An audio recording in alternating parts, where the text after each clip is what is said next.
এই ইলেকশন রাজনীতিবিদদের লোভের বহিঃপ্রকাশ ছাড়া আর কিছু না। যে আমাকে দ্রুত দাও, আমি খুব ক্ষুধার্ত। পৃথিবীর ইতিহাসে বাংলাদেশে গত 16 বছর যেটা ঘটেছে সেটা শুধু বাংলাদেশের ইতিহাসে না, পৃথিবীর ইতিহাসে নিষ্ঠুরতম ঘটনা। এটাকে কেবল নাজিজমের সঙ্গে, ফ্যাসিজমের সঙ্গে তুলনা করা যায়। কিন্তু আজকে ইলেকশনকে সামনে রেখে, এই ইলেকশনকে সামনে রেখে আমাদের রাজনীতিবিদদের একটা বিরাট অংশ তারা এমনভাবে কথা বলছে যা, জি ভাই, যে এই যে ছাত্ররা যাদেরকে আমরা মুক্ত করে, যারা আমাদেরকে মুক্ত করে দিল, তারাই মনে হয় শত্রু। কি অদ্ভুত ব্যাপার! আর সেই যে আওয়ামী ফ্যাসিস্ট যারা এই 16 বছরের অন্ধকার তৈরি করেছিল, এই নিষ্ঠুরতা যাদের হাত দিয়ে হয়েছে, তাদের সঙ্গে তাদের বন্ধুত্ব হচ্ছে। কারণ শাহরিয়ার ভাইয়ের বক্তব্যের পরে কিছু আর বলার থাকে না আসলে, এবং শ্রোতার ধৈর্যেরও মনে হয় চ্যুতি ঘটবে আমার কথা শোনার ক্ষেত্রে। একটা মনোবেদনা নিয়ে আজকে আসলে এই অনুষ্ঠানে এসেছি। আর তো মাত্র নির্বাচনের কয়েকদিন বাকি। তো এই নির্বাচনটা হওয়ার দরকার ছিল। আগে প্রাতিষ্ঠানিক সংস্কারগুলো, জুলাই বিপ্লবের যে আকাঙ্ক্ষা, সেই আকাঙ্ক্ষার নিরিখে প্রাতিষ্ঠানিক সংস্কারগুলো করে তারপরে এই নির্বাচনটা। এবং একটা পর্যায়ে এমন একটা পরিস্থিতি তৈরি হলো, যারা এই কথাটা বলল তাকে সন্দেহের চোখে দেখা হলো,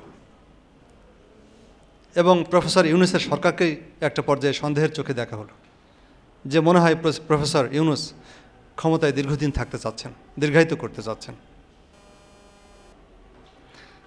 আসলে একজন লোভী মানুষ কিন্তু একজন সৎ মানুষকেও লোভী মনে করে। আমি এখন থেকে বেশ কয়েক মাস আগে একজন ইউনাইটেড নেশনসের ঊর্ধ্বতন কর্মকর্তার সঙ্গে কথা বলছিলাম। যখন বাংলাদেশ পরিস্থিতি নিয়ে আলোচনা করছিলাম, তখন একটা পর্যায়ে বললেন যে তোমার দেশের জন্য আমি যদি কল্যাণ কামনা করি, তাহলে একটা জিনিস আমি আল্লাহ তাআলার কাছে কামনা করি, মানে গডের কাছে উনি বললেন। সেটা হলো, উনি বললেন যে তোমাদের যে সিনিয়র জেনারেশনটা আছে, এই জেনারেশনটা তাড়াতাড়ি মারা যাক, এদের মৃত্যু কামনা করি আমি। কারণ এরা তোমাদের যে ছাত্ররা যারা জুলাই বিপ্লব করে তোমাদেরকে মুক্ত করে দিয়েছে, এদের শত্রু হিসেবে এরা আবির্ভূত হতে যাচ্ছে, এবং এদের কল্যাণ কামনা এরা করে না। যে মুহূর্তে আমি কথা বলছি, এই মুহূর্তেও আমাদের সন্তানেরা অনেকেই, গতকালকেই একটা ভিডিও চোখে পড়ল, একজন জুলাই যোদ্ধা, 18 কি 19 কি 20 কি 22 বছর বয়স, তীব্র যন্ত্রণায় কাতরাচ্ছে। একটা কৃত্রিম পা সংযুক্ত করা হয়েছে, শরীরে ব্যথা হচ্ছে, তীব্র যন্ত্রণায় কাতরাচ্ছে। দেখে নিজেই কিছুক্ষণ কাঁদলাম। 400 ডকুমেন্টেড এবং আনডকুমেন্টেড আরও বেশি হবে, যে আমাদের সন্তানেরা চোখের আলো হারিয়েছে, চিরতরে চোখের আলো নিভে গেছে, এখন আর তারা দেখে না। আমাদের সন্তানদের অনেকের হাত নেই, পা নেই। টকবগে একটা তরুণ ছিল, সে সামনে ছিল অনেক স্বপ্ন। নিজের জীবনটাকে এইভাবে এক প্রকার ধ্বংস করে দিয়েছে তারা, শুধুমাত্র আমাদেরকে একটু মুক্ত করে দিতে, সেখান থেকে মুক্ত করে দিতে, সেই বাংলাদেশ থেকে, যে বাংলাদেশে একটা ফেসবুকে লাইক দেওয়ার কারণে একজনকে জেলে যেতে হয়। একটি ফেসবুকে শুধুমাত্র জগন্নাথ ইউনিভার্সিটির খাদিজা মেয়েটা যখন স্বাস্থ্যমন্ত্রী মানে অবৈধ স্বাস্থ্যমন্ত্রী ইন্তেকাল করলেন, সে সময় তখন শুধু খাদিজা লিখেছিলেন যে এখন মানুষ যে কমেন্ট করছে, এটা যদি স্বাস্থ্যমন্ত্রী পড়তো, এরকম একটা কথা লিখেছে। তারপরেও তাকে জেলে যেতে হয়েছে সঙ্গে সঙ্গে। ইভেন স্বাস্থ্যমন্ত্রীর ছেলের সমালোচনা করার কারণেও জেলে যেতে হয়েছে।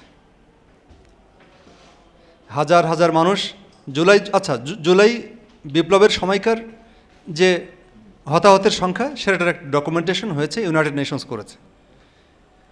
কিন্তু গত 16 বছরের ডকুমেন্টেশন কিন্তু হয়নি। পৃথিবীর ইতিহাসে বাংলাদেশে গত 16 বছর যেটা ঘটেছে সেটা শুধু বাংলাদেশের ইতিহাসে না, পৃথিবীর ইতিহাসে নিষ্ঠুরতম ঘটনা। এটাকে কেবল নাজিজমের সঙ্গে, ফ্যাসিজমের সঙ্গে তুলনা করা যায়। কিন্তু আজকে ইলেকশনকে সামনে রেখে, এই ইলেকশনকে সামনে রেখে আমাদের রাজনীতিবিদদের একটা বিরাট অংশ তারা এমনভাবে কথা বলছে যা, জি ভাই, যে এই যে ছাত্ররা যাদেরকে আমরা মুক্ত করে, যারা আমাদেরকে মুক্ত করে দিল তারাই মনে হয় শত্রু। কি অদ্ভুত ব্যাপার! আর সেই যে আওয়ামী ফ্যাসিস্ট যারা এই 16 বছরের অন্ধকার তৈরি করেছিল, এই নিষ্ঠুরতা যাদের হাত দিয়ে হয়েছে, তাদের সঙ্গে তাদের বন্ধুত্ব হচ্ছে।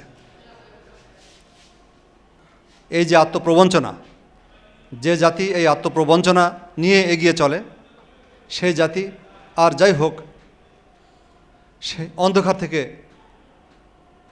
মুক্ত হতে পারে না। কাজে যে নির্বাচনটা হতে যাচ্ছে, এই নির্বাচনটা নিয়ে যথেষ্ট সংশয় সন্দেহ আছে।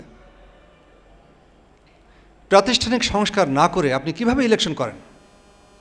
16 বছরের একটি ফ্যাসিজম, সমস্ত প্রতিষ্ঠানকে ঢেলে সাজানো হয়েছে ফ্যাসিজমের অনুকূলে। সংবিধান সেটাও ফ্যাসিজমের একটি পাঠাতন। রাষ্ট্রীয় প্রতিষ্ঠানগুলো, রাষ্ট্রের সকল মেশিনারি ফ্যাসিজমকে অব্যাহত রাখার স্বার্থেই তৈরি করা হয়েছিল। সেই সব অ্যাপারেটাস আপনি বহাল রেখে কিভাবে আপনি আশা করেন যে একটি সুষ্ঠু ইলেকশন করবেন? এই ইলেকশন রাজনীতিবিদদের লোভের বহিঃপ্রকাশ ছাড়া আর কিছু না। যে আমাকে দ্রুত দাও, আমি খুব ক্ষুধার্ত। তারপরেও যখন একটি ইলেকশন হতে যাচ্ছে, কিছু কিছু বিষয়ে যেহেতু ঐকমত্য হয়েছে, এখন দরকার হচ্ছে আমাদের ছাত্ররা যারা জুলাই বিপ্লব ঘটিয়েছিল, বিশেষ করে যুব সম্প্রদায়, তাদেরকে এই ইলেকশনটাকে খুব সিরিয়াসলি মনিটর করা, ওয়াচ ডগ করা। যেহেতু প্রতিষ্ঠান শক্তিশালী আমরা করতে পারিনি, যেহেতু প্রতিষ্ঠান পুনর্গঠন আমরা করতে পারিনি, যেহেতু আমরা পুলিশ রিফর্ম করতে পারিনি, যেহেতু লাখখানিক নতুন পুলিশ নিয়োগ দেওয়া যায়নি, এত সমস্যার মধ্যে যেহেতু একটা ইলেকশন হতে যাচ্ছে, সেই ইলেকশনে রিগিং করাটা অনেক সুবিধাজনক হবে সন্ত্রাসীদের জন্য, দুষ্কৃতিকারীদের জন্য এবং অসৎ রাজনীতিবিদদের জন্য। এই জায়গাটাতে যারা জুলাই বিপ্লব করেছে তাদের উচিত হবে আরও একটু ধৈর্য ধরে, আরও একটু স্যাক্রিফাইস করার মানসিকতা নিয়ে এই ইলেকশনে সজাগ থেকে এমন কোনো কিছু হতে না দেয়া। আমাদের বিপ্লব তো প্রায় বেহাত হয়ে গেছে, কিন্তু একটি মাত্র আশার কথা হচ্ছে যে একটি বিপ্লব কিন্তু 10 বছর ধরে, 12 বছর ধরে পর্যায়ক্রমে সফল হয় এমন দৃষ্টান্ত পৃথিবীতে আছে। যেমন সাউথ কোরিয়াতে প্রায় 1 যুগ লেগে গেছে বিপ্লব সফল হতে, গুয়াংজু রেভলিউশনের পরে। কাজেই এটাকে ধাপে ধাপে আমাদেরকে সেই সফলতার দ্বারে নিয়ে যেতে হবে। এটাকে তো অনেকে বিপ্লব বলতেই চায় না, স্বীকৃতি দিতে চায় না। কাজেই এই বিপ্লবটাকে আমরা সেই সফলতার দ্বারপ্রান্তে নিয়ে যাব, সেই আশাবাদ ব্যক্ত করে আমি বক্তব্য শেষ করছি। আমাকে আমন্ত্রণ জানানোর জন্য ধন্যবাদ।